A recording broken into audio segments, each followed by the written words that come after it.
give all your love for the wonderful talents of Mr. Steve Hughes!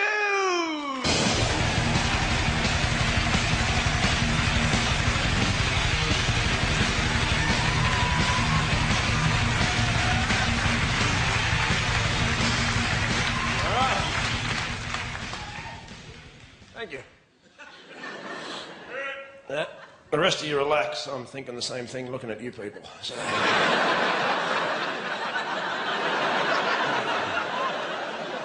You freaks.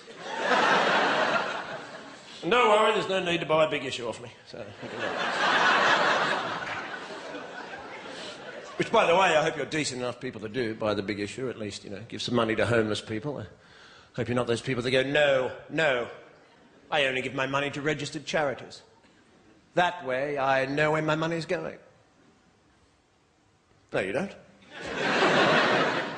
You're not morally superior, you're just gullible and conformist. I know exactly where my money's going, to this bloke with 3 socks and no shoes. And now it's going to the off-licence. Well, it's perfectly acceptable as far as I'm concerned. Well, that's their big moral high ground a lot of the time, you know. You don't give these people money. No. They'll just spend it on drink and drugs. Well, what do you think I was going to spend it on? Hypocrites. What kind of weird world do we live in where they go, don't associate with people less fortunate than yourself who have to live in the street, who have no money, don't help them out by having a conversation or giving them a few coins. Don't do that. Why don't you just send the money to us and we'll make sure they get it.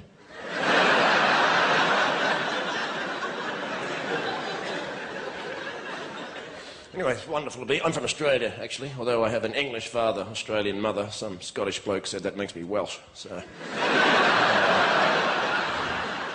Being in England for many years now, I understand, all of you, and myself included, we all have to live under the weird and oppressive regime of health and safety regulations. Which is very strange, isn't it? Because, you know... Remember in the old days, before health and safety? Remember when it was called common sense? Remember those days? Remember many years ago when you used to go, look, there's a great big deep hole. Will I step in it? No, I'll just walk around it like that.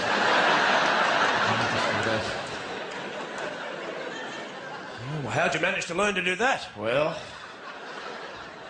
my parents taught me not to be a moron.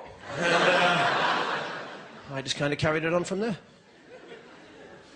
See, the Dutch, they'll treat you like an adult. You're in Amsterdam. You're in a city. They sell pot. They sell mushrooms. There's trams. There's buses. There's cabs. There's push bikes with women, with kids strapped to the front of them. There's a road next to a canal. Is there a fence? No. No fence. England, there'd be a big sign, big fence. Don't go in the water. Don't all fall in the water and drown. Don't go in. Amsterdam, is your bike wet? Yeah. Well, you're on the wrong bit, mate. So...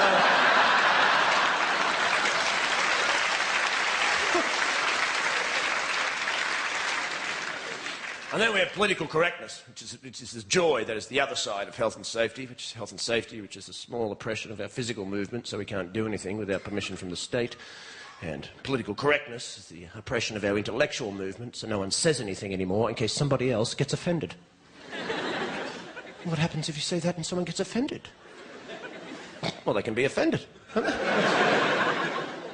What's wrong with being offended? When did sticks and stones made break my bones stop being relevant? Isn't that what you teach children, for God's sake? That's what you teach toddlers. He called me an idiot. Don't worry about him. He's a dick. Now you have adults going, I was offended, and I have rights. Well, so what? Be offended. Nothing happens. You're an adult. Grow up. Deal with it.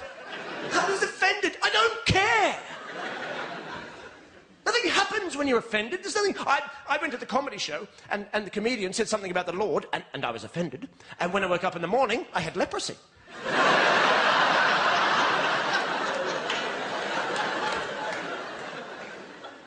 Nothing happens. I want to live in a democracy, but I never want to be offended again. Well, you're an idiot. How do you make a law about offending people. How do you make it an offence to offend people? Being offended is subjective. It has everything to do with you as an individual, or a collective, or a group, or a society, or a community, your moral conditioning, your religious beliefs. What offends me may not offend you, and you want to make laws about this? I'm offended when I see boy bands, for God's sake. It's a valid offence. I'm offended. They're corporate shills posing as musicians to further a modelling career, and frankly, I'm disgusted. Right? Well, what am I going to do? Call the cops? Hello, it's me again. They're on the telly this time. 5 of them, that's it. Yeah, white suits dancing like girls, that's them. 5 minutes, I'll be out the front traumatised. Bye.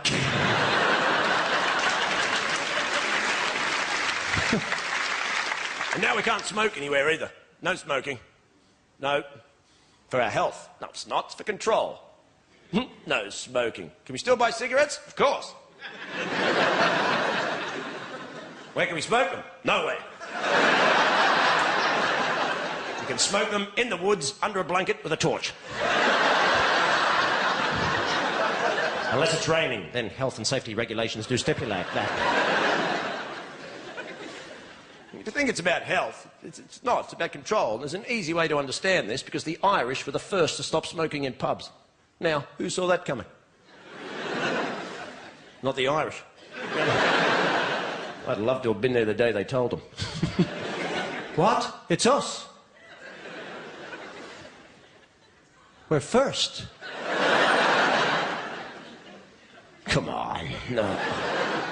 In pubs. But we live in pubs. I tried to give them up. I tried to give up cigarettes. I bought a book on addiction. It said apparently in this book, if you're addicted to something, when you give it up, you replace it with something else. Like a hobby. Huh? So I did a pottery course. Huh? Yeah, first day, everyone made ashtrays. Huh? It was a crap plan, you know, and very embarrassing after sex as well.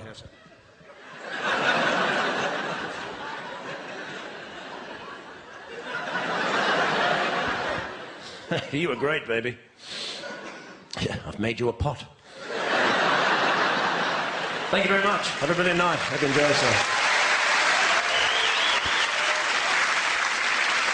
Well played, sir. Steve Hughes, ladies and gentlemen! Oh, we love it!